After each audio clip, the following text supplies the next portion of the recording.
So, guys, just a precursor before the talk starts, right? Can you please raise your hand if you did biology in school? Primary, high school, anything? And none of us are doctors, yeah? Cool. So I just wanted to give a precursor to discuss the role of DNA and genetics and how what we do for actual living actually helped in the field. Cool. Think of DNA as a basic instruction of a species' existence. It includes joining pairs A, T, and GC. You don't have to worry about the names for now, but just know that this makeup is formed in a helix form, which is sort of like a ladder, and it contains all the forms that make up living things. Your characteristics, like your eye color, your height, or disease risk come from DNA, and you inherit half from each parent. So we're guaranteed to each have a unique makeup. Even through the environment in which you grow up in, small changes such as that actually affect it. Some are harmful, and some are actually useful, but they're unique. Think of a genome as a compilation of all the DNA in our body, with all the bugs and syntax errors included. Let me just put it in that form. Boom. So according to the National Human Genome Research Institute, if you wrote out your DNA code, it would fill out 1 million pages.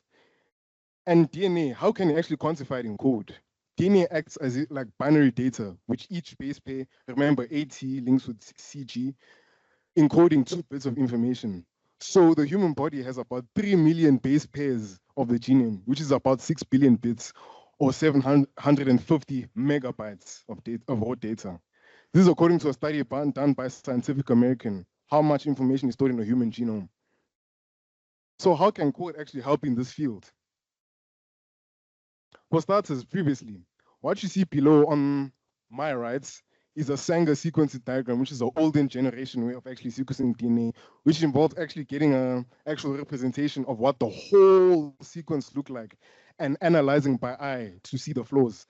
You see how inefficient that was. So now we have DNA sequencing, which leverages code and algorithms to cut DNA into small manageable pieces that you can read yourself. And then we use a glowing like colors or like a flag in the DNA sequence to color code every chopped up sequence. And then at the end, after reading every chopped up sequence, we use algorithms to combine the overlapping pieces, solving the DNA puzzle. How can this be useful, if you may ask? This helps doctors, if you can see in the code below. For example, personalized medication, there's specific DNA sequences, mutations that we can see that tell us what sort of medication a person will react to, what kind of medication a person would need for the like treatment that they would use. So it can also determine how they'll react. In future, there'll be methods using this to determine personalized vaccines, given the vaccine pathogen DNA and the person's actual DNA themselves. But it's still in the works. Another case in which this was used is in forensics. In many fields, I don't know if you know this, DNA can actually be stored in databases. So almost every country has their own national database that they use. So they maintain it, and then one of the first that was started in about 1995. That's when the genetics and forensics came into fruition in its full form. They use genetic material from crime scenes like hair, blood, and then they synthesize it, and then they query the database to see if there's any similar matches, such as like the CODIS, Combined DNA Index System, or GEDmatch. This has been used as an example in solving a 40-year-old case. This was done to track the Golden State Killer, which was solved in 2018, which leveraged the DNA GEDmatch, because precisely he didn't really have the DNA, but then it used the GEDmatch of his relatives to track him down. And then it uses algorithms to find the closest match, bring the Golden State Killer, Joseph James DeLango, after 40 years into prosecution by technology, by matching algorithms. Cool, right? So DNA can be read, but can it be written to? This is where CRISPR Cas9 comes into consideration. CRISPR, it finds the exact spot or genetic sequence to chop, because this is a whole riskier deal. Chop the wrong thing, it could go badly for you. So this is what the algorithm is used for. Finds the target sequence, and Cas9 is essentially the scissor. It essentially appends or modifies your DNA string. So analyzing DNA sequences Software such as the BLAST, the basic local alignment search tool is used to compare DNA sequences and find the right sequence to cut. We know, obviously, that this can actually help us a lot. We can cure genetic diseases in such a way that we can fix genetic defects in babies before they're even born.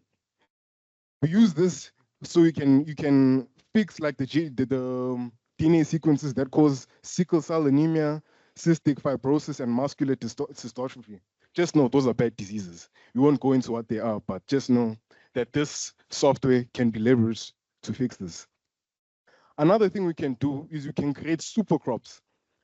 This code and tech revolutionize the agriculture by creating crops that resist pests, survive droughts, and grow faster. For example, CRISPR derives genetic changes or genetic codes that can implant into the DNA of a plant that can make it absorb more carbon dioxide. We know what that can do for the economy, for the climate and all of that. But there's one that stood out. The last thing I'd like to bring out is DNA as secondary storage or as a data type. As you can see, the capacity that it has compared to the USBs or hard disks that we have, it has not been done yet. But in theory, according to an article by Nature, DNA as a storage medium, DNA can store massive amounts of information in one tiny gram, meaning that it can hold about 250 million gigabytes of data. This could revolutionize like data storage as a whole, meaning that you can essentially store the whole internet in a shoebox with this implementation. How would it work in theory though? Let's say you have file A. This file would be turned into binary, and then the binary would essentially map to the DNA base pairs. For example, if you have 0, 0, you have A, then you have 0, 1, you have T, and then AT bond, and then GC bond together. So binary for like the given string here would be synthesized into that DNA tag. This would then be stored in a DNA sequence and then stored. And then to decode it, you'd use DNA sequencing to like sequence it and then put it to original data.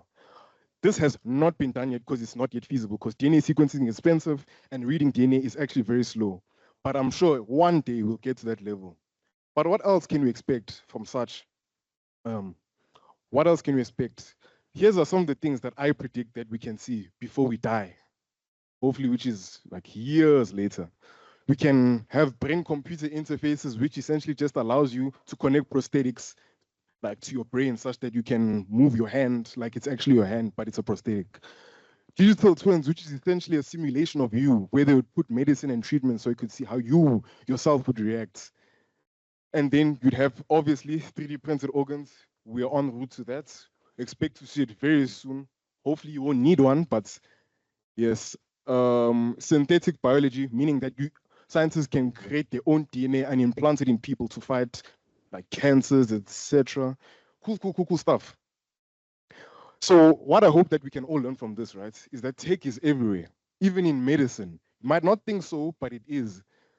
So if you think you couldn't make an impact in the medical field, I encourage you to think again. And hopefully one of these days, I see one of your guys' codes in the surgeon room. Thank you very much.